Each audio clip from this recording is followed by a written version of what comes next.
Unmute myself. Let's start there. We got one viewer already. We will allow a few more people to jump in.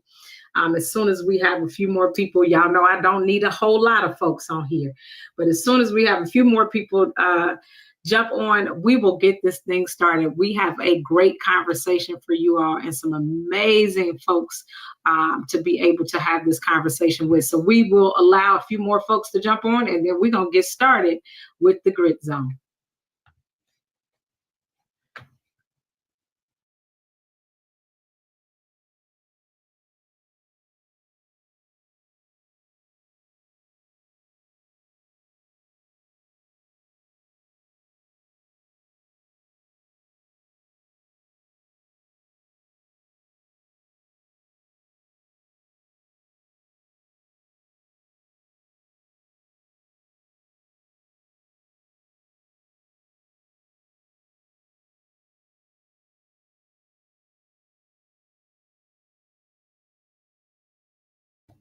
Well, that jumped up pretty fast. We had a few more viewers. We're going to get rolling and started. Thank you all so very much for joining once again.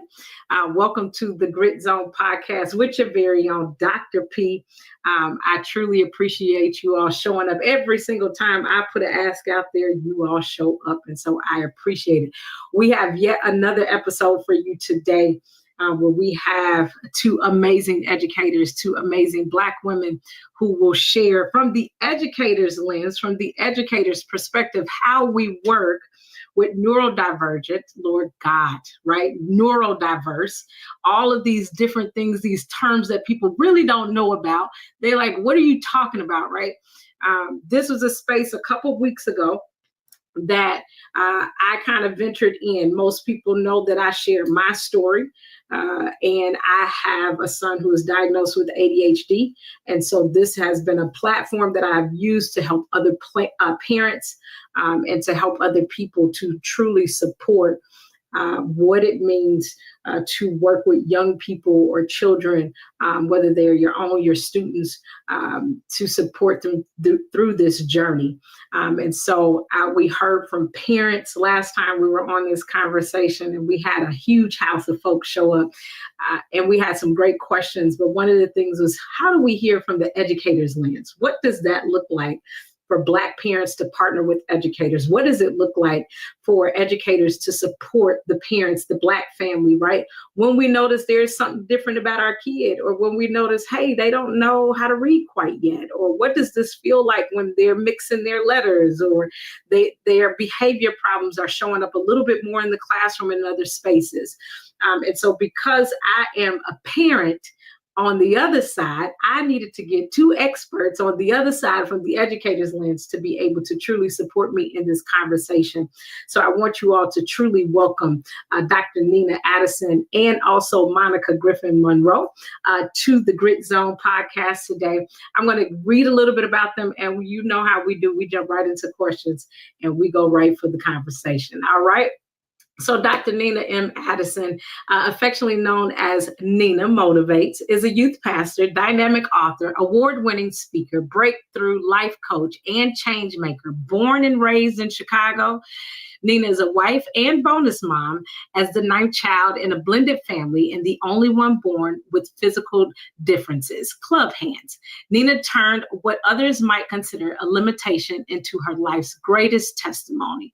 Although I have a visible difference, she says, I do not consider myself handicapped because I do not limit or disable myself. We want to welcome Nina, and she's going to share a little bit more about herself as well. Next, we have Monica, and I'm going to read a little bit about her as well. Monica Griffin Monroe is a servant leader, educator 4.0 advancer, and diverse learning specialist with over 20 years of experience transforming education systems, personalizing learning, and supporting whole child development. As the founder and CEO of Stay Lit LLC, Stay Living Intentionally to Transform and Thrive, Monica partners with nonprofits, service providers, and families to design inclusive learning environments that honor neurodiversity, improve instructional practices and build bridges between general and special education. I would love to welcome Nina and also Monica. Thank you all so very, very much for showing up tonight, being present tonight, and supporting this community who will need to hear from you all. I thank you for being vessels tonight. So, Nina, I'm going to start off with you. Tell us a little bit more about what you do outside of what I've said in the bio. And then, Monica, you follow up with doing the same thing. And then we'll jump right into questions. I thank you again, first and foremost. Thank you, Dr. P, for having us, for allowing us to share in your space and in your world. We appreciate you. I am a ball of energy. I do a lot. I'm a youth pastor. I just believe our difference makes a difference. Everybody is different. Some people's difference is just more visible than others. And so that is what I go out and I do. I speak life to tell people and teach people that I don't care what your difference is. You can be and do and live the way God has created you to be and do and live. And something fun about me is I bake some of the best butter cookies on this side of heaven. I'm gonna just say that. So I wanted to throw something fun in there about me. Love that. Thank you so much, Dr. Nina. Monica, tell us a little bit more that maybe I did not read in your bio. Right now, I am the bridge between two worlds, Okay. the world of traditional education and educational freedom, where you get to design and to really advocate for your learning. And so I have been honored to serve for over 20 years. I am the one who ruffles the feathers. I am the one who speaks out. I am the one who started this whole career to be an abolitionist, to help people get through. And I decided to have the have nots because I knew that the difference that students made, I understood that they were all divine. And so even though people do not understand, it doesn't mean that they cannot do. So I was never I never liked the I never liked the coin that was tossed. In that area with special education. I did not like the way that it was perceived. And so I was determined to make a big difference in that pool. And so that's what I've done for the last 20 years. And that's what I'm going to continue to do, is to make a difference. Awesome. Thank you so very much for sharing. I truly appreciate it, Monica. Well, let's jump right into questions. We're going to Okay. get you more, Monica, since we already got you there. Let's talk about this. Um, what would you feel like is an authentic partnership between schools and families, and what should that look like when we have a neurodiverse or neurodivergent young person? An authentic relationship has to be just what you said, authentic. And so when you deal with authentic, that means that you're not dealing with the logic, you're dealing with the heart. It's to see the people, to see the person. And so in order to have an authentic relationship where there's a meeting, there's a tripod, there has to be an understanding that it's not a you or them or us, it's a we. And so when you do that, you have to actually to open yourself up as a human to a human instead of a job to fill out paperwork or to get a job done. And so you need to actually have that personalization, that people person where people are primary, that mentality, that mindset, and it goes against the grain of the system. I'm just going to keep it real with you because I don't know any other way to do it.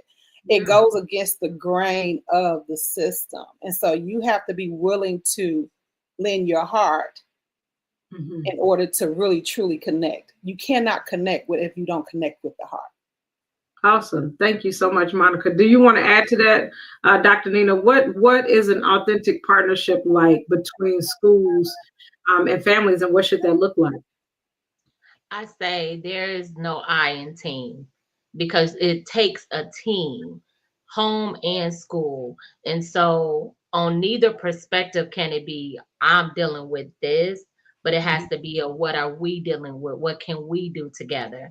Now, in a traditional classroom setting, it is multiple kids, lots of kids and different things. And we understand that, which is why I like smaller, more intimate, because the thing is, every teacher cannot get to every child in the way that every child needs to be gotten to. if that makes sense. Mhm. And so it's going to take, with a classroom full of people, I think, of course, teachers need more support in the classroom when it comes from the administrative side, but that's a whole different thing. If I could change education, I would.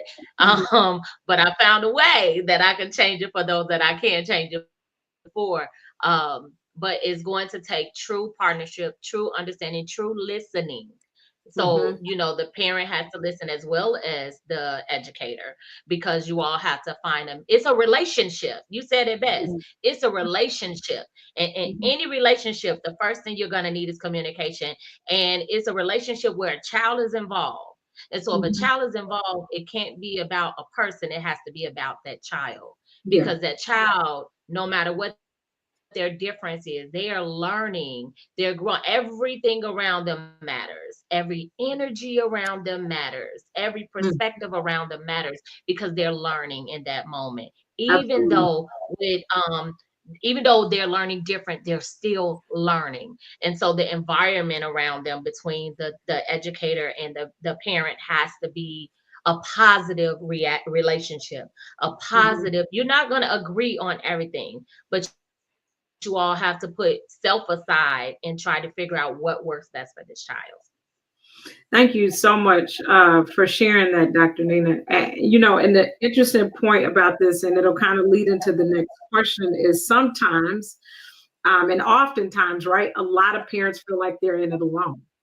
I feel like it's me by myself, and nobody understands what I'm experiencing, what I'm going through. And when I first learned about my son, I was like, am I tripping?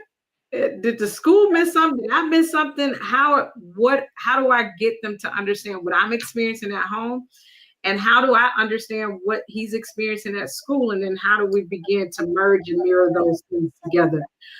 So this leads me into and Dr. Nina, you kind of touched on this a little bit, but Monica, I want to hear from you. How can educators show respect, right, for the lived experience of those Black parents who are raising neurodiverse children? Like, how can the educators show up for the parent in those spaces? Maybe understanding that they may not know them, right? They may not understand how to navigate certain things. And we don't. Mhm. We don't.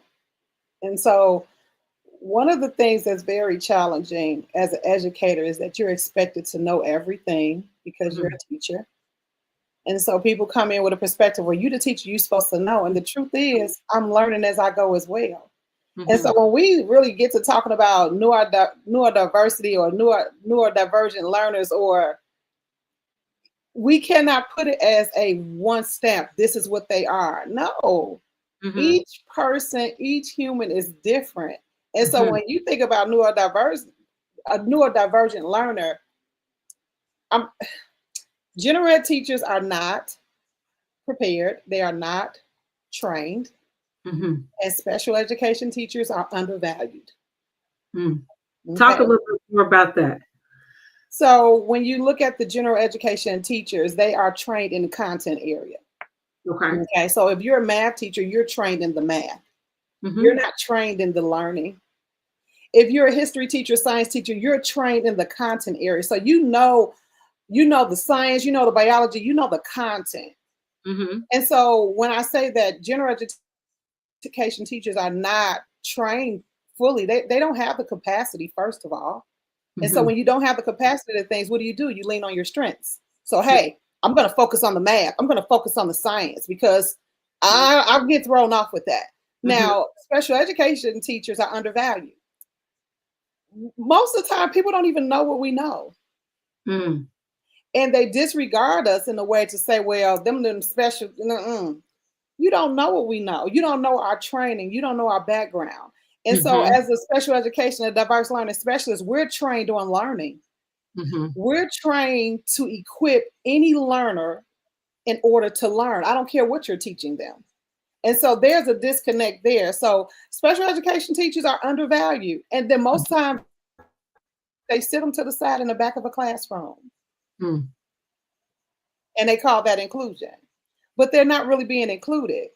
And so when you get that dynamic within the system, then that breaks the bridge, because it's like having the best of both worlds in the same space.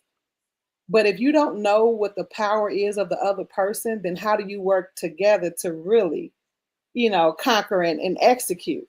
And Yeah. so when you don't have that value and you don't know what a person knows and you don't even know what they can do, and most times, who wants to try to fight with somebody to show them what they can do? I love that you shared the differences, right, between the training that a special education teacher may get, right, versus a general ed teacher, because some people may not even know that, right? I just go in and I know you went to school to get your degree in education, so you should know what to do with my kid, right? And not understanding from the perspective, right, that I may not be trained in what it looks like to care or to educate a child who is also diagnosed with ADHD or also diagnosed with a behavior disorder. And how do I manage that and also teach you? And that can be a lot, right? And so I thank you for elevating that in this space. I really appreciate you sharing the differences, but also saying that there is a space, but there is some undervalue when it comes to the special education teacher. I appreciate you for saying that. Dr. Nina, what does support look like when it is done the correct way for Black families and also for the educator? Support looks like everybody getting what they need in the way that they need it. One of the things that I think educators need, they need that good, like I said before, that good communication with the parent. And then the parent needs to feel supported in the way that you hear me. Everybody wants to be listened to and heard both ways. And so I think when parents and educators can speak to each other respectfully, as well as come together with a plan, not my way is right, your way is wrong, your way is wrong, my way, Mhm, but listen to each other and be willing to try. If you are an educator and a parent feels they know their child, okay, let's try it your way, and include each other. What do you think is best? What do mhm, you see? I think if an educator include the parent into the decision making and not just say, hey, this is the way it is, this is what's going to happen. But anytime an education plan is done or anything is done, everybody needs to be included. One of mhm, the things that Monica taught me in her area of expertise is ask the parent, what do they see, what do they want, what is the future you want for your child. And based off of the future that you both want, the educator as well as the parent come together and creates not only what that look like, but a plan to help execute that. So if a parent and a teacher or educator in whatever facet feel heard, feel listened mhm. to, and then you both see that you are working towards the common goal of the child, then I think everybody will feel supported. If you all can communicate in an effective manner and it be more about the child and less about, I'm feeling this way, I'm feeling overwhelmed because I got this many students on my roster, or this, I'm the special education teacher and I have this many kids to see in a day. At that moment, it's about that child. And that's something that we all have to remember in the moment. It's about that child, that Mm, what that child needs. That child yeah. don't need the same thing that this child needs. Every child needs something different. And so I think support will be felt if everybody can feel listened to and heard and actually do what works for each other. Thank you so much, Dr. Nina. I want to just pause right here. Folks who are watching, please feel free to throw comments and questions in the chat. I want you all to feel like you're participating and that you are a part of this conversation as well, and be able to share in this space. Dr. Nina, could you share how you and Monica work with each other? We didn't talk about that up front. So could you share how you all work with each other? And Monica, if you can talk a little bit about your engagement in the space that you're currently working in with Dr. Nina. So for my it seems like Monica and I have known each other forever. I said we knew each other in the spirit, but we met just last March, and she came in as a new homeschool mom. I have been homeschooling since 2017, and that starting homeschooling has run into a full program called Homeschool Helps. And so Homeschool Helps right now, we are actually a program that won't just stay with high school students, but we have 7 teenage Black boys that we're responsible for pouring into. And so with these teenage boys, Monica's son is a part of the program as well for our life skill part, because we have a full program and then we have an elective. And so he's a part of the elective. But even more faceted is that Monica is also she has I'm gonna let her talk about her business, but her business is coming in partnership with Homeschool Helps to help us with the education piece, because all of our students learn differently. And so a lot of kids don't, they are homeschooled because the parents realize that they learn differently. And so we wanted to make sure that our program is equipped enough to have the skills that we need to create the individualized education plans that are really to the student, and not just a piece of paper to say, well, this is in their file. We don't even, it ain't about the file. It's about getting these kids to what they need, as well as making sure they're able to thrive later in life. So my expertise is getting people to believe in themselves. If you've never created a pair of socks and you want to create a pair of socks and you can't even read instructions, I bet you I help you believe you can create that pair of socks. And then Monica has that special education background. And so she's been teaching me in this facet of, again, 7 teenage boys, Black boys in the city of Chicago, that we have the opportunity to bless and prepare for the real world, because they got to go out here and be somebody's husbands and fathers and all and workers in the workforce. And so that's how we work together. She her son is a part of our program, as well as she is our special education professional that comes in and is teaching us how to make sure that every student not only gets what they need, but get more than they need. Awesome. Thank you so much for sharing that, Dr. Nina. Monica, she gave a roundabout about what you do. I think she did a great job in doing that. I want to continue to jump to some of these questions. The last thing that we were just talking about prior to that was just about how to engage parents, right? Like, what does that feel like to have that supportive parent? And how do we make sure that they are a part of the team? That's the important piece. And when I was hearing you talk about that, I have an IEP meeting literally on Wednesday for my little one. And I remember when I first sat down for the meeting, I said, let me tell you all what I know happens at home and what I know will work, right?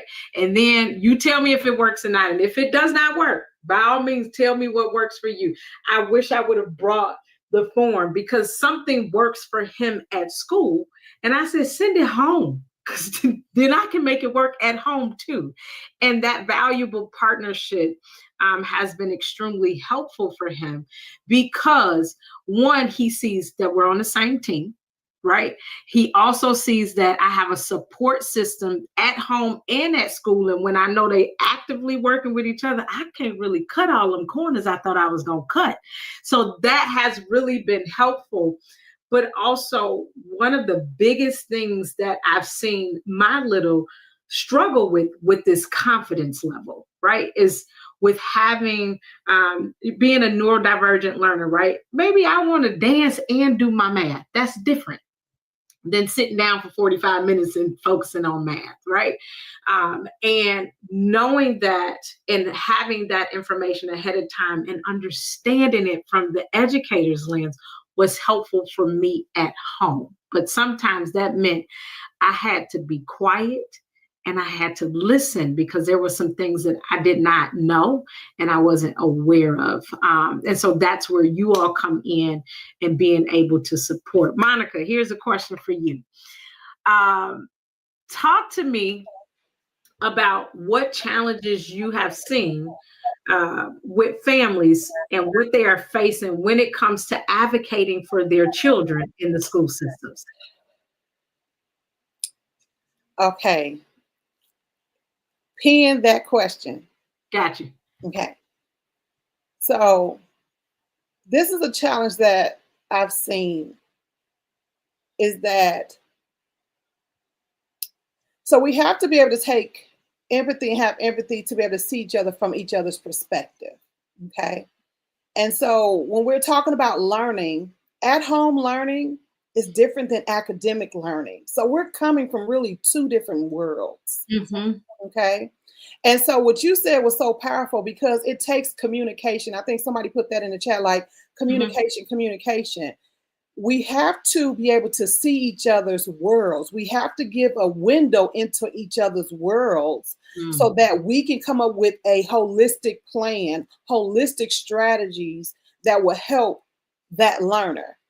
And so a lot of challenges is, and it's just that we don't know each other's world. So we only know our world and we want you to know what my world is. But, and then the other person on the other side, they want you to know what their world is. But what is this common space of these two worlds? And so when we're looking at home learning, it's different things. You have executive functioning skills. Well, hey, we have to be able to clean up. We have to be able to take care of our space. We have to be able to eat. We have to be able to communicate. Like, you don't do that. You don't say that.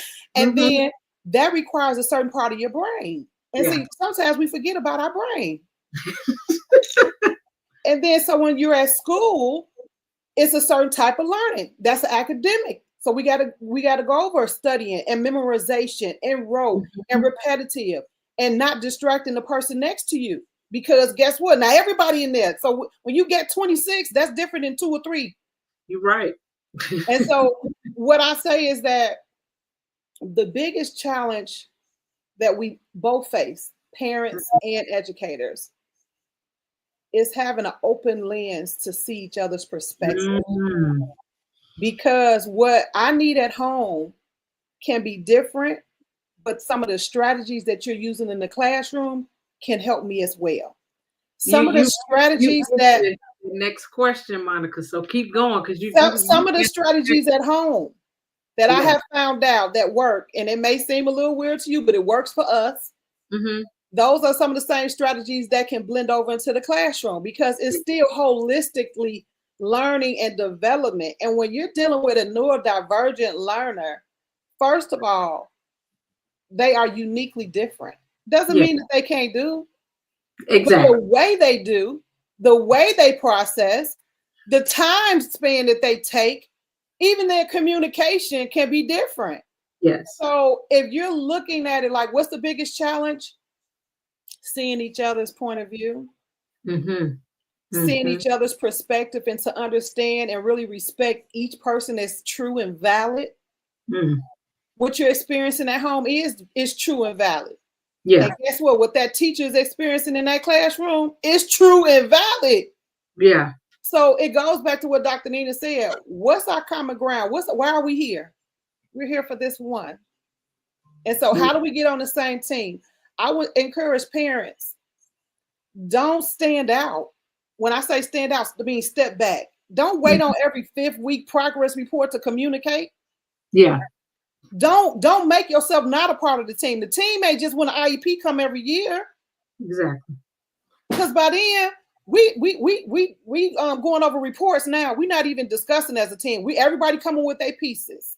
So I was that one. I used to go with my friends to their child IEP. I'm the advocate. I'll take off for that. I'll come in and we're gonna talk because sometimes we don't know what to ask. So it goes back to, what do I need to know in order to help him do this?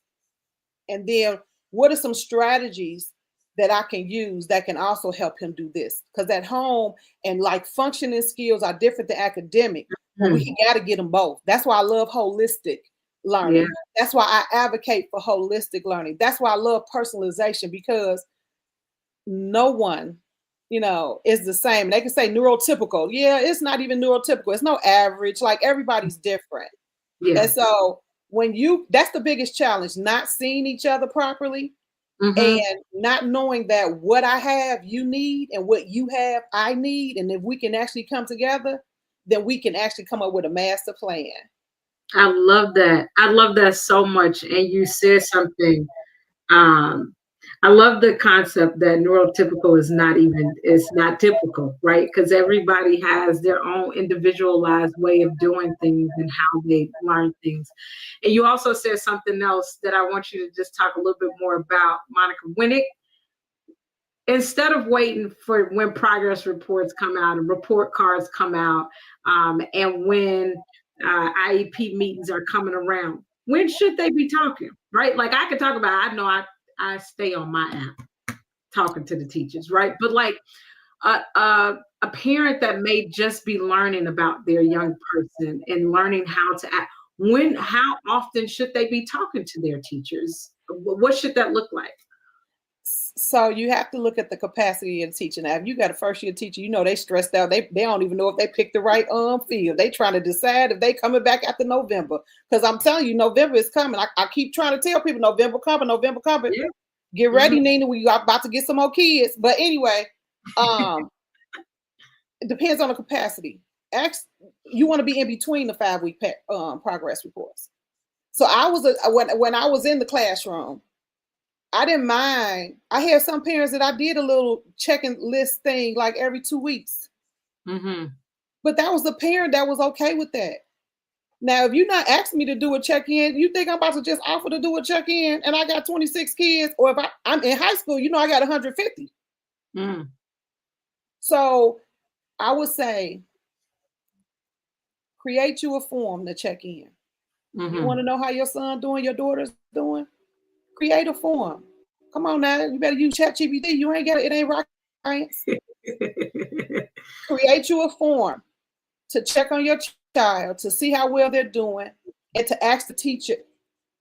Special education teachers are undervalued. Ask them. Yeah. They have strategies. We are strategists. That's how we were trained.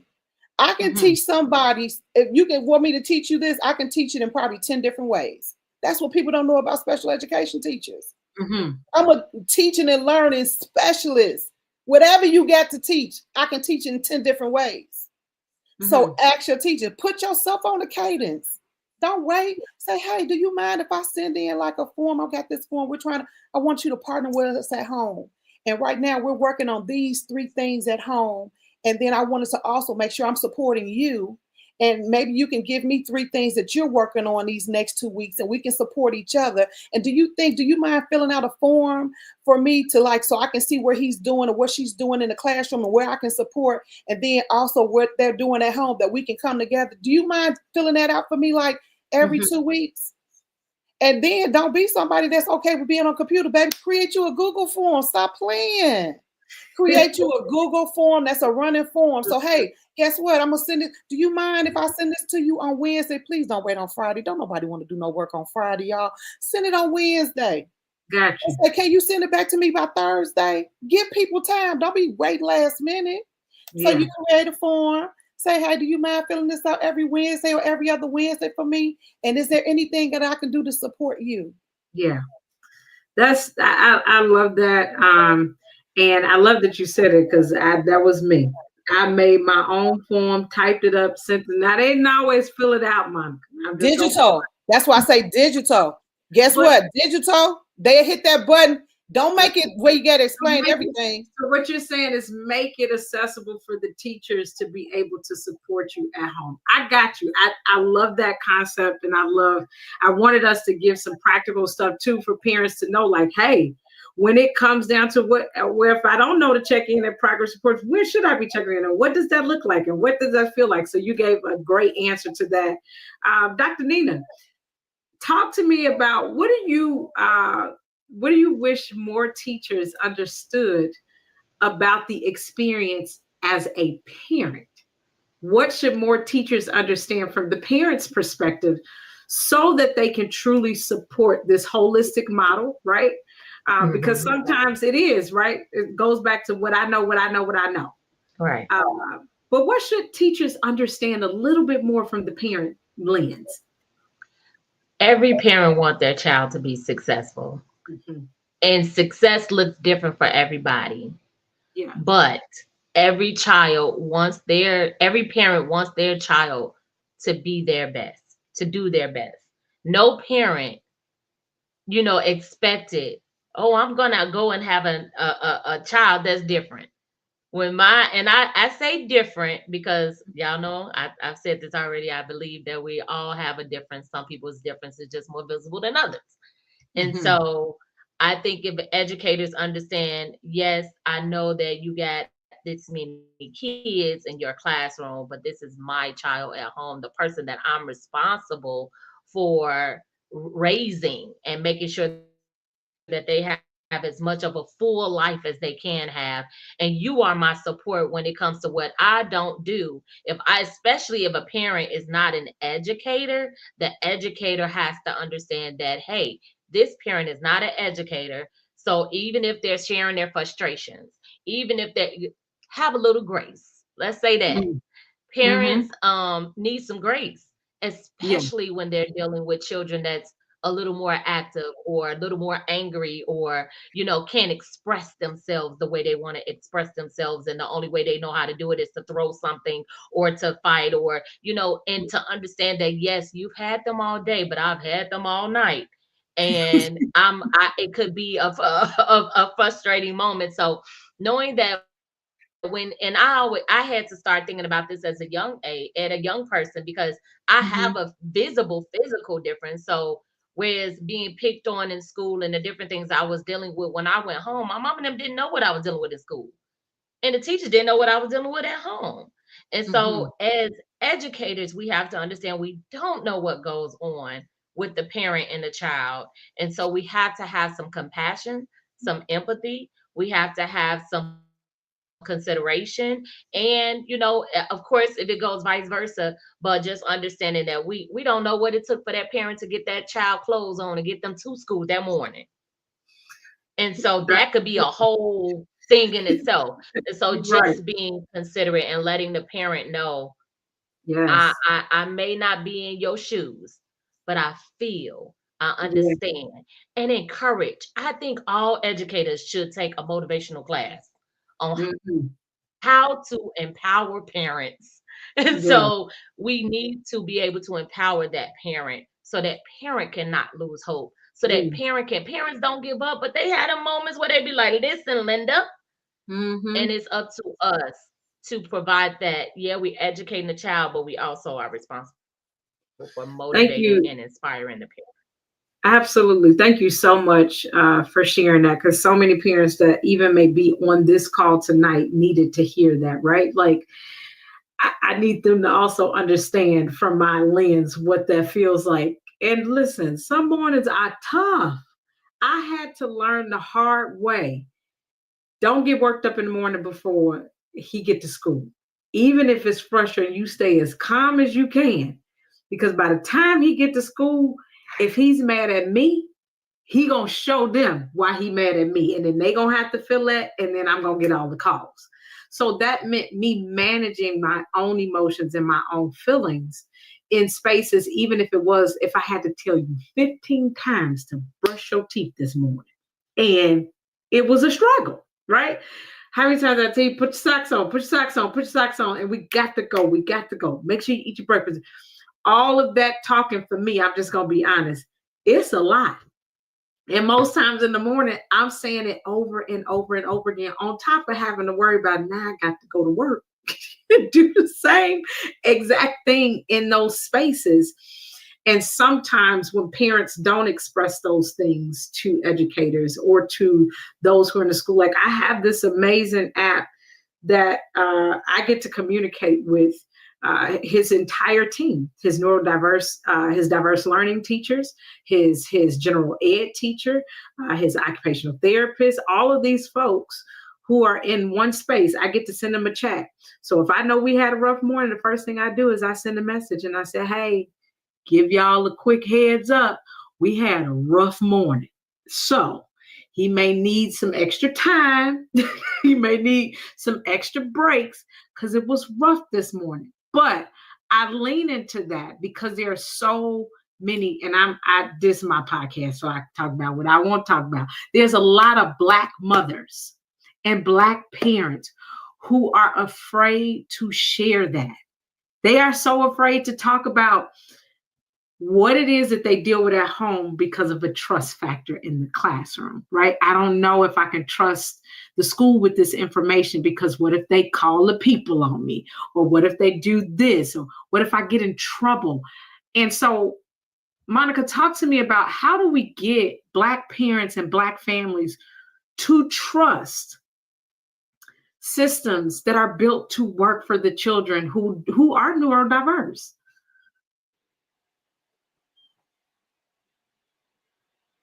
Be free. I want you to tell us the truth. You have to be very discerning. Mm-hmm.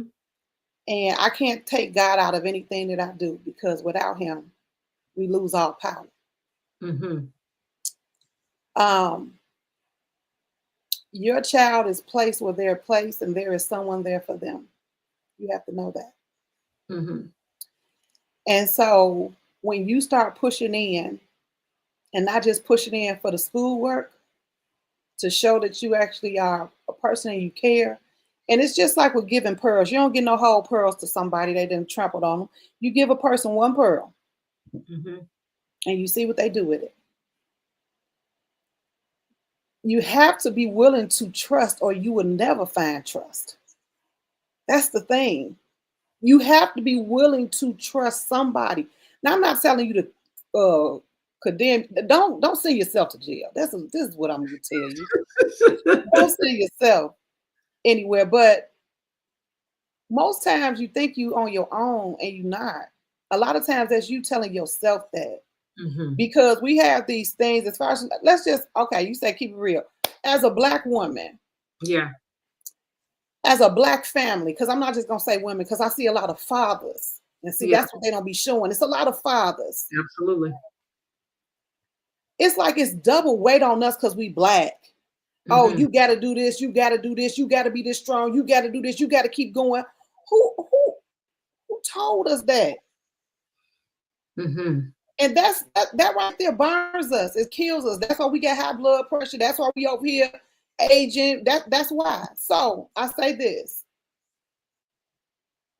You have to be willing to share and ask questions. If you can't share, start with asking questions.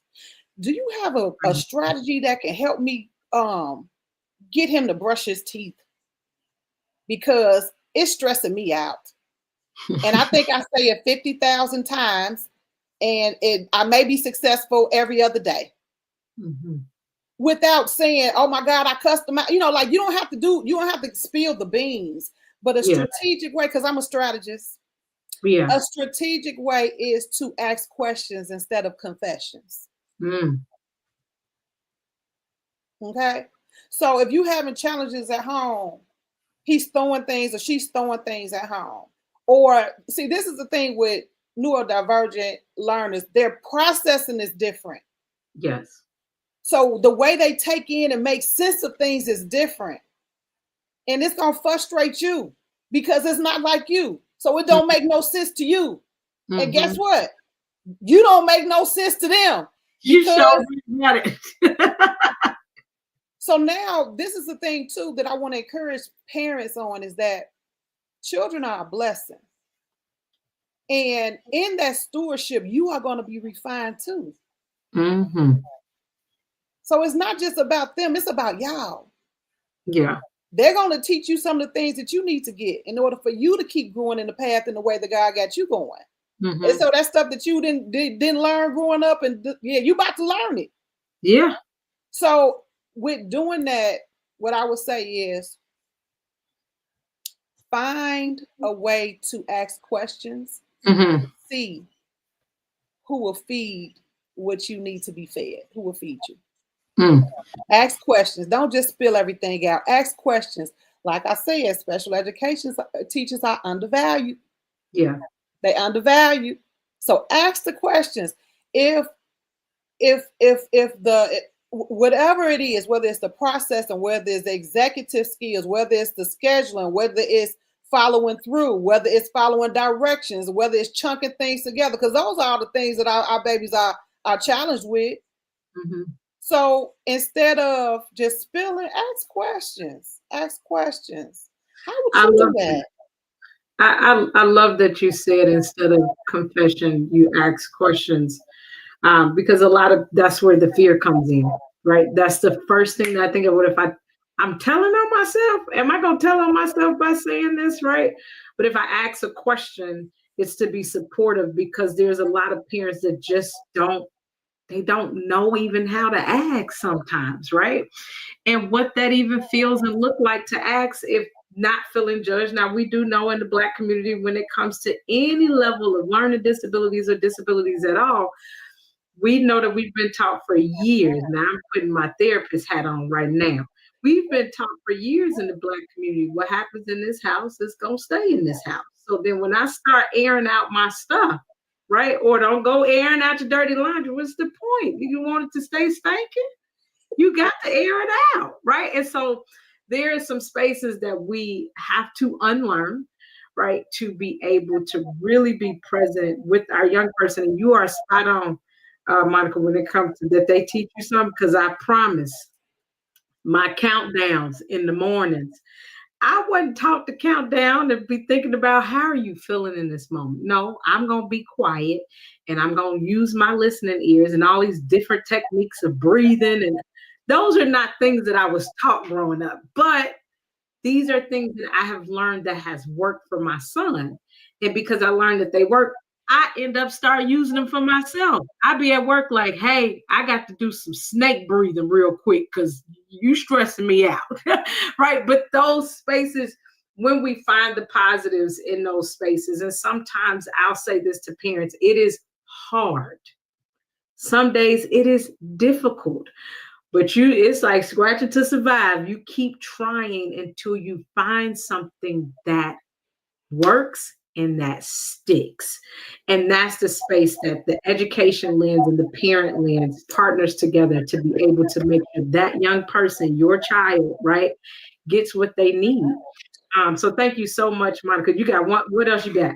I see a comment in there, and I want to bring a note to that, because the comment is talking about the paraprofessional, and you are spot on. Thank you for bringing that up, Kyra. A lot of times, okay, so when you have a paraprofessional, all depending on if your learner has a one-on-one aid or a shared aid in the classroom, especially like that para see everything. That para sees everything from both sides, from the academic side and the personal side to the socialization side. That's usually the person that your child will confide in, gonna tell all the business to, like the para know all the business, y'all. So your child's para or the paraprofessional, that's a shared duty, whichever, build a relationship and communication with the para. Absolutely. And they have more space and time than the teacher. I totally agree with that. And if it's not the right para, you got to advocate and say something, because you will know if it is the right para or not based on, I know if my child likes his para because he knows them by name and he's going to talk about it. I know who he don't like if he tell me I don't remember their name. I don't know them. But if he know your name, that means you got his attention in some type of way, right? And so I agree. But if it's not working, you have to advocate, because that person is one-on-one with your child all the time, right? And is supportive in those spaces, especially in the learning environment. And that's going to be really, really important for you as well. Yes, please advocate. Please ask questions. Speak up. Come into a room like you're supposed to be there. Yeah. Because you are. And when you see something and you feel something, then you ask questions. Because when you ask questions, it makes people think and they have to answer. So you don't have to accuse. Just ask questions. Dr. Nina, how can we create safe spaces for children to express themselves freely, both at home and also in the classroom? Every child wants to be listened to. They want to know that you are not just being a dictator. But like I know, like you growing up, you were told certain things. Kid, back in the day, kids ought to be talked to, not heard, and all the different things. Stay in the child's place. Yes, a child has a place. However, a child is still a person. And the best thing for them is to know that somebody cares. If Yeah. you're not genuine, a child can feel that. They will feel it and they will reject you. And so you have to come to them real, because they may not say anything to you, but trust me, they know whether you're real or not. And people sometimes say, I don't know why that kid don't like me, because that child can feel you. Their spirit is king. And so you Mm-hmm. have to come to them in such a way that you are, caring, loving, let them know they're heard and respected, no matter what their difference is. If they are respected, I promise you, you will get respect, even if it Mm-hmm. takes time, because depending on what they've gone through. Some of these kids have gone through so much that they need to know that they can love, trust, and respect you. And if they can love, trust, and respect you by you listening to them, letting them know and they'll know if you're listening to them, because what they say, you'll be able to repeat it back to them. And Mm-hmm. or if actions is required, you will show them in action. We say love Mm-hmm. is an action word, which it is, because you're going to show me you love me. You have to show a child. A child Mm-hmm. learns by what they see. And so if you want that good relationship with them, show them that you can be trustworthy, that you hear them, that they matter, that no matter what, that you got their back and you're in their corner, and it won't be nothing that you wouldn't be able to do with them.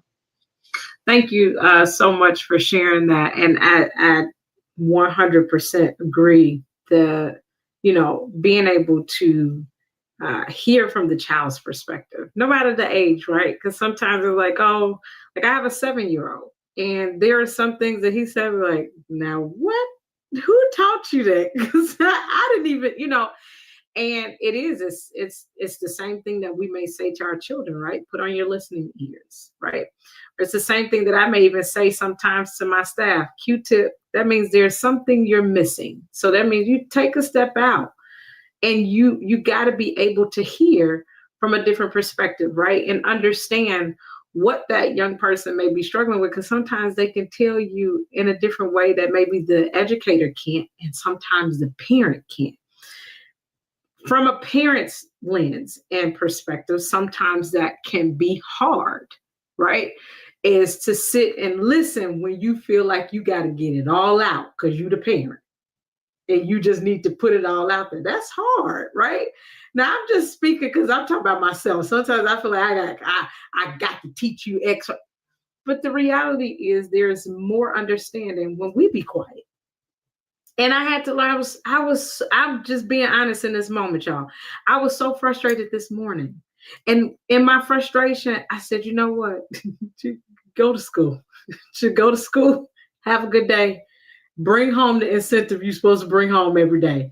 And then we're gonna finish this conversation later. And what I learned literally today is when I said I'm gonna have to get back in my prayer time a little bit stronger, right? But I sat in the car before we even got in the house.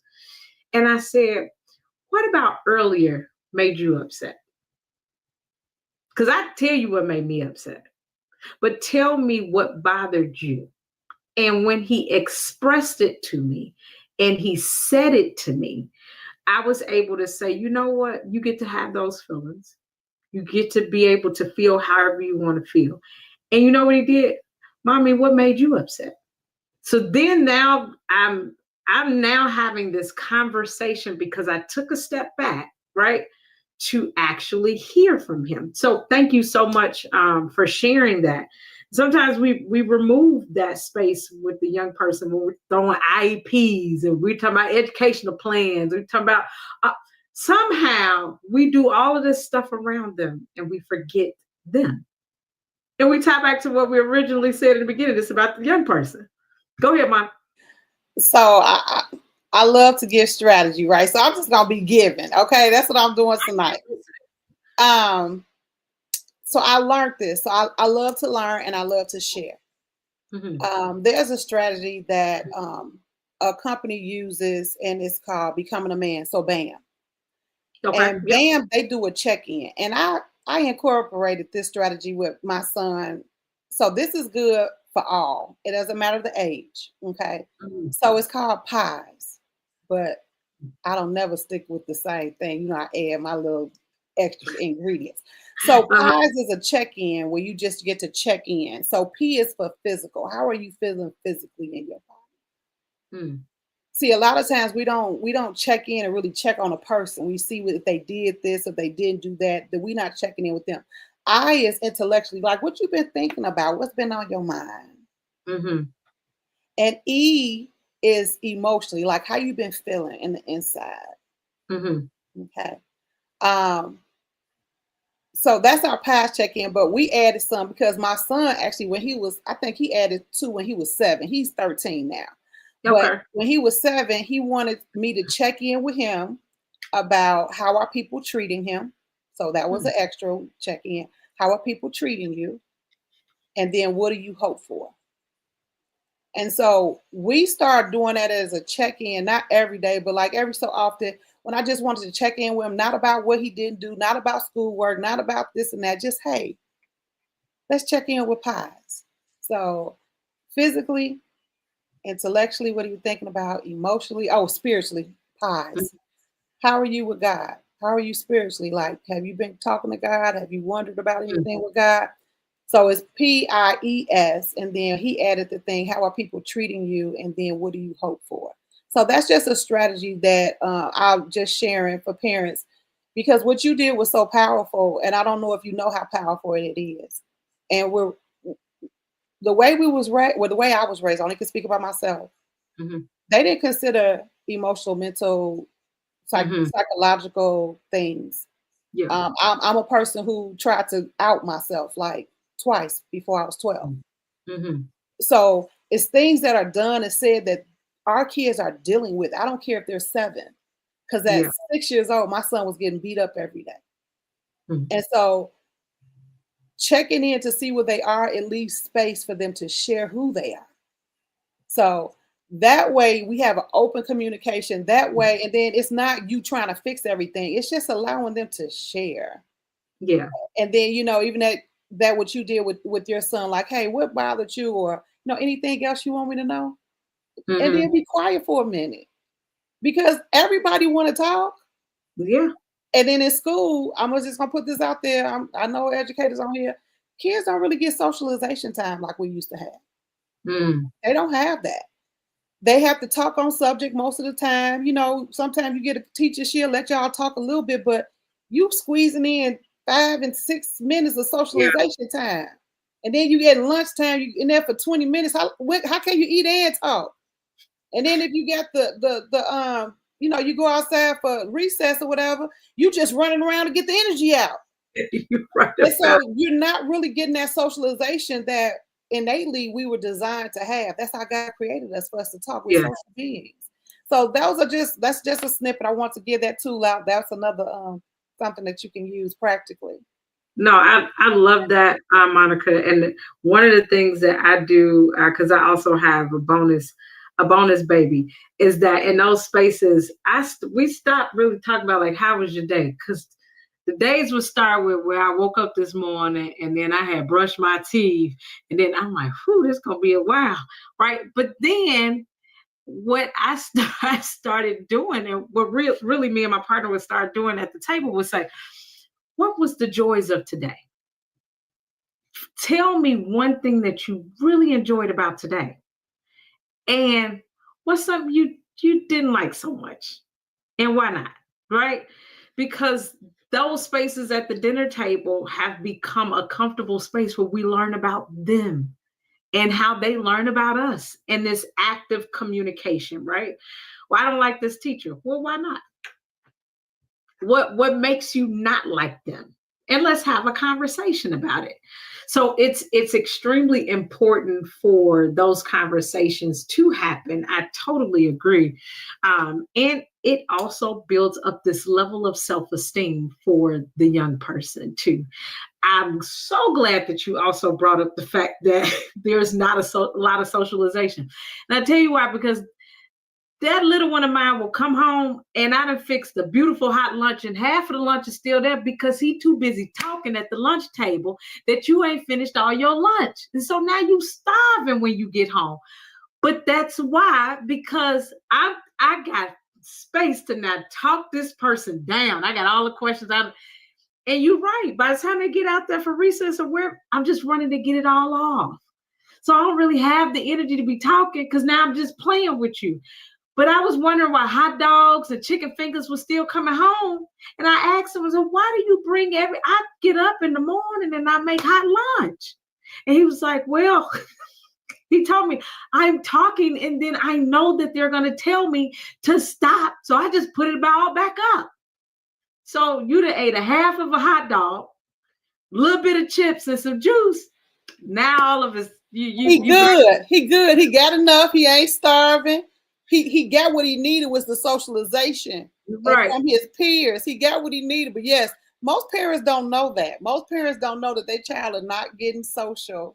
Listen. So, that you just blessed me in that moment because I'm telling you, them hot meals, I get up and I be mad. I'm like, well, boy, you ain't eating none of this stuff. You're going to start eating that school lunch. But no, I appreciate you sharing that because that is helpful for me. And I know I'm pretty sure it's helpful for other people. Put more fruit in there. Put more fruit in there. That lasts for after the lunch hour. Just put more fruit.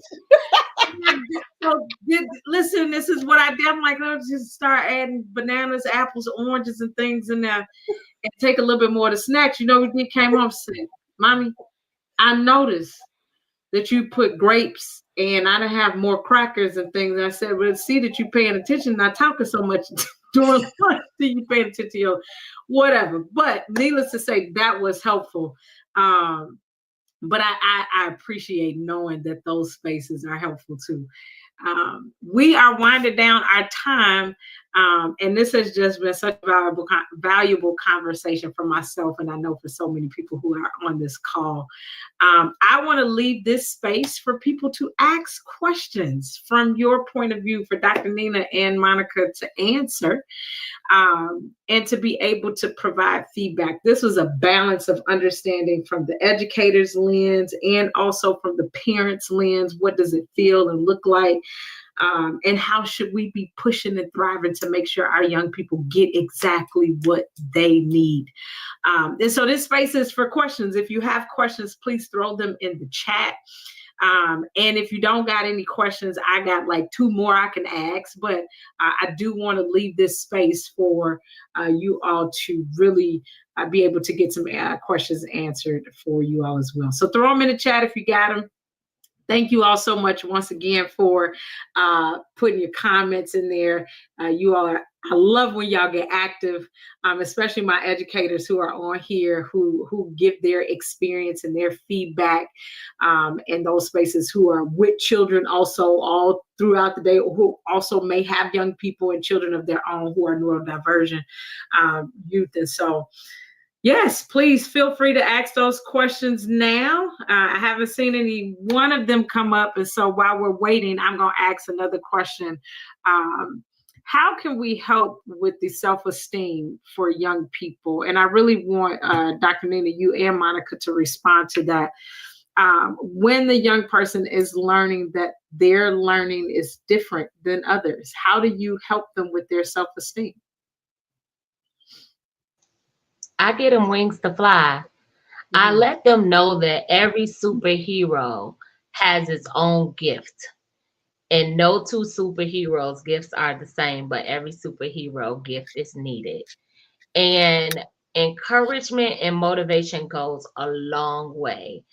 So, for example, one of the things that I do in a class, if a child knows that you are going to celebrate them, and tell them you are proud of them. I don't care how old they are. Give me a high five. I don't care if it's virtually. I need that high five.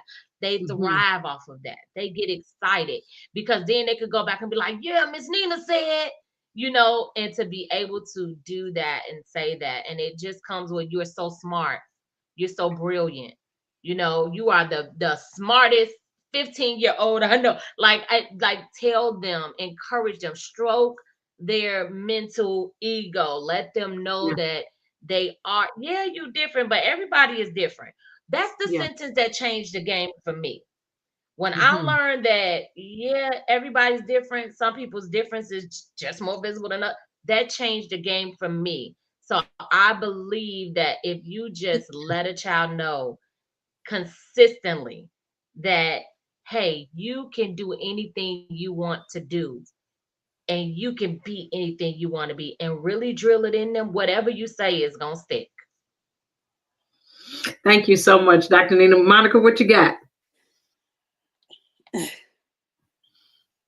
Praise goes a long way. Mm-hmm. Acknowledgement goes a long way. Nina is great at that. That's why they call her Nina Movey. It's a doctor. She passed. I want to say her last name is Pearson. Mm-hmm. And she has shared about every child needs a champion. Every child needs somebody to cheer them on.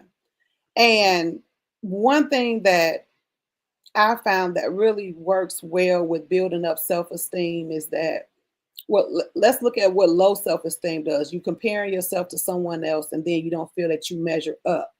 Yeah. So that's why you feel low. Mm-hmm. So let's take that. And we have to learn how to speak life over and into people. Mm-hmm. And when we see, so people need mirrors, okay? People need to hear what you see about them because we can't see ourselves. Yeah. You know, we this spirit in this body and we look out all day long. But those who are around us, and especially those who care for us, they see us all day long. Yeah. So give mirrors. What do you see? That's good. What do you see? And then I challenge people. So, what are you going to celebrate today? What did you do well today? Because a lot of times we don't think about what we did well. We think about what we didn't do well. Mm-hmm. And so I would say challenge people, challenge children. I challenge people. It's not about what went wrong. It's about what went well and what do I see in you? And a lot of times they may not get it. And it's Yeah. okay. Mm-hmm. Because if you keep hearing the thing, sooner or later it's going to stick. Okay. And if you keep hearing the thing, sooner or later you're going to believe it. Right. And if you keep hearing that thing, sooner or later you're going to walk in it. And so that's where it comes in. It's not about the work. It's about what you see in that person and giving them mirrors. Because Mm-hmm. we all need to see ourselves, because that's one thing I think people don't realize. You don't really see yourself. People experience you, and we need to share what that experience is like when we experience someone. So Awesome. sharing the mirrors. I love that. Thank you all both for sharing that. That is really, really helpful for so many parents to hear, but also other educators. Like, how do we help a young person who may not, may be learning that they're different, and what does that feel and look like to be different in a classroom or to have to be pulled out of a classroom? What does that feel like? And that is one of the biggest things that I've learned.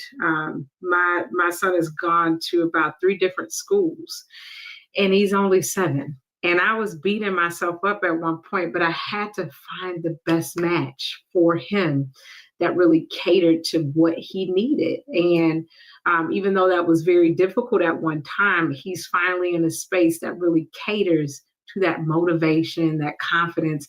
And I asked him, what does it feel like when you got to move from one class to the next and you got to go to all these different classes and they pull you out of your, he was like, I'm just doing work. And for me, I'm like, man, that probably makes him feel like he's like has to stand out. Now I've created all of these stories in my head, and he's like, what are you talking about, lady? I'm doing what the other kids do. I'm no different.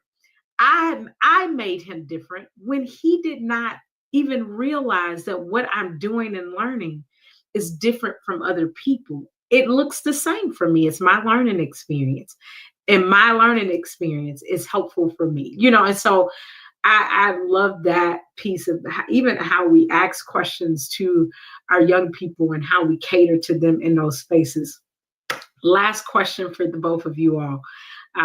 What message would you leave for parents and educators listening tonight who may feel overwhelmed and a little uncertain about how to work and cater to young people who are neurodivergent or have some level of a disability. We'll start with you, Dr. Nina. Okay. The encouragement I would say to the educator is you got this. And it's not because you went to school and got the education, but it's because you have a calling to do this. It may not be easy. Lean on your support system. Everybody should have support, the educators too. And not just support for, can you help me do this, but can I talk to you? Make sure you take time for you. Make sure you do something special for you. Don't wait for Saturday for self care. Do Mhm. something for you. Celebrate every day you help a child. Every day you're a blessing to a family. Celebrate. Mhm. And to the parent, I salute you. I salute you for fighting for your child.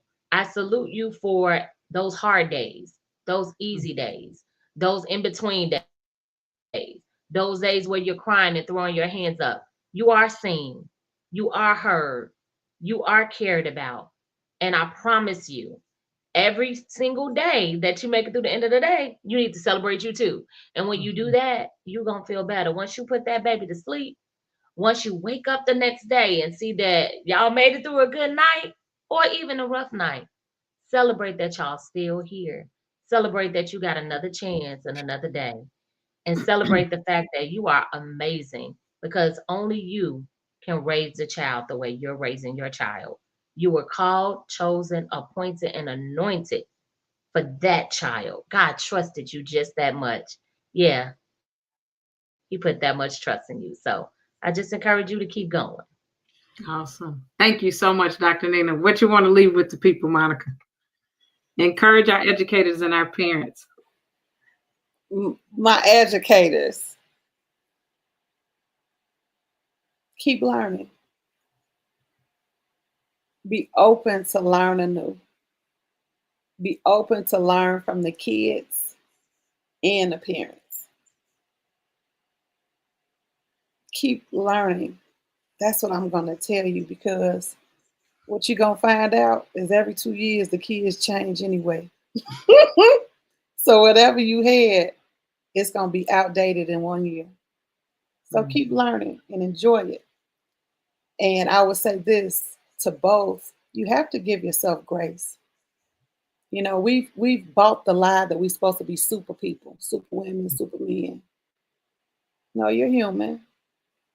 And so you have to give yourself the grace. The same thing that you give out to others, don't forget to give to yourself. Mm-hmm.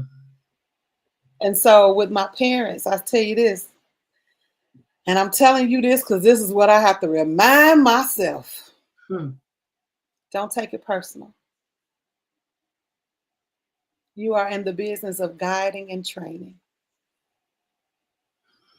So when you're guiding and training, know that you are your child's practice person. Hmm. And they will learn a lot through you and by watching you. And so this is a fine tuning for you both.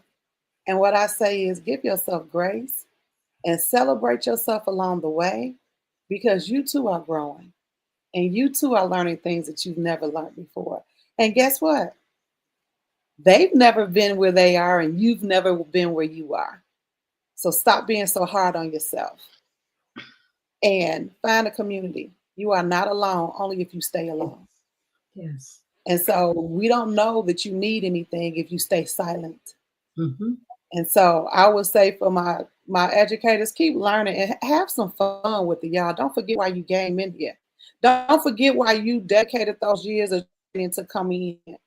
Have some fun with it. Because who wants to go to work and it's just so serious all the time? Because if you do, you're going to burn yourself out. And chronic stress is real. I am into soul care, so I don't play when it comes down to my soul or my health or my well-being. So I'm telling the teachers, because teachers go home and have dreams about your kids too. Teachers go home and they carry your kids with them too. Teachers go home and they still trying to problem solve, and guess what? They got kids too. So we have to be able to understand that. So teachers, keep learning, have fun, and check in with your parents outside of the 5-week mark. But have some fun and give yourself grace. And parents, don't take it personal. Don't take none of it personal. But you too, keep learning. The way we was raised is not the same. Don't try to repeat it just because it was done. You too, keep learning. I tell everybody, keep learning. Be open to new perspectives and new ways. I'm all about innovation. So stay lit. Yeah, we about innovation, innovative solutions. Don't get stuck on one thing, but have fun while you're doing it, because life is precious and it can leave in a blink of an eye. And so as a parent, make each day a day that you feel good about how you closed it, regardless of how it opened up. I love that. Thank you so much, Dr. Nina and Monica. I cannot tell you, even being in this space, how helpful it was for me as a parent, not just to kind of even host this segment, but to hear from your perspective what it feels like and what it looks like, but also to pour back into the parent, pour back into the educator. This has been an amazing space with the both of you all. And I am just truly, truly, truly thankful, because the key, the learning piece is, it is tough at times, right? But because sometimes you learn things that you don't even want to know. But you got to dive in as a parent. You got to dive in as an educator, right? And you keep going for it. And so I appreciate you all so much for tonight and for showing up. This conversation has blessed me. And from the comments that have been flowing through this chat, I know it has blessed others. I wanted to create this space to pour back into the educator, but also to give the perspective to the parents, what it looks like from the classroom, right? What it looks like from the educator's lens. And then how do we partner together to be able to support our young people, our youth, our children, as they are embarking on a journey that they are still learning, right? And so I have gotten so much wisdom tonight. And so I appreciate you, Monica. I appreciate you, Dr. Nina. And I just like to expose all this stuff here. Let me tell y'all, really, this was going to be me and Dr. Nina. And me and Dr. Nina started talking. She said, oh, no. I got somebody else that can join. And I think will be impactful. This is me and Monica's literally first time meeting and talking. And so it's nobody but God that this conversation has flowed the way that it has, and that people have gotten the support that they have needed. Because this is a space that a lot of people are just so afraid to talk about. So thank you all so much for the space. I tell people all the time, this is my podcast. So I pray at the end, if you don't like prayer, you can get off the podcast. But I pray on the way out because conversations like this need to be sealed with something. And that something for me is Jesus. So let's go to God in prayer, and then we will end tonight. And we got one more segment. Let me just plug that. One more segment at the end of this month. Normally I do like one a month, because my world just all over the place and I just be doing a whole lot of things. I normally just do one episode a month, but we'll have another one in the next couple of weeks at the end of this month. And it is geared towards Black women and Black men as it relates to Breast Cancer Awareness Month. And we're going to be talking to some powerful Black women who have survived breast cancer. So I want you all to stick around and make sure that you subscribe to my channel. Share it out to people. We're talking about real stuff, having real conversations, and we talk about Jesus, because the first thing that G stands for on grit is God. And so I always want to incorporate him back into our conversations. So let's go to God. God, we thank you for this opportunity to be able to share with your people. We thank you for Dr. Nina. We thank you for Monica. We thank you that they have poured out their expertise, their knowledge, God, everything that you've given them, they have now given it to other people, God. And so for that, we say thank you. So everything that they've poured out, I ask that you pour back into them 100-fold. Bless their households, bless Bless their children, Lord God. Bless their partners. Bless the work of their hands and what they do, that everything that you have for them, that you would give it to them expediently and suddenly, simply because they poured out for your people today. Now, God, I ask that everybody who attended on tonight, that you bless them, that you cover them, and that if they've heard something that reaches them and that has touched them, God, I ask that you would give them their second wind to be able to push through as an educator and as a parent. And if there is a young person who is listening and learning, God, I ask that you would give them the extra strength that they need to learn and to do exactly what you have called them to do. We thank you for tonight, and I ask that you would continue to bless this podcast as it continues to strengthen and pour out to so many people, that you would do exactly what you said you would do. You would never leave us nor forsake us. And so, God, we trust you and we stand on your word. It's in Jesus' name we do pray. Amen, amen, amen. Thank you all Amen. so very much. Thank you again, Dr. Nina. Thank you again, Monica, for sharing tonight. Thank you to everyone who has showed up tonight, who participated, who gave comments. And we are so grateful for the expertise that was shared out tonight. I pray that it helped you. And I pray that you have gotten your second win and that your young person can thrive even more, because now you have been pushed a little bit more to do what you need to do. Thank you for every educator that showed up. I hope we made you proud tonight. And for every parent, I hope you feel like you can push through another night. You all have a great night, and I will see you all in a couple of weeks with Dr. P on the Grit Zone. Thank y'all. Y'all have a good night.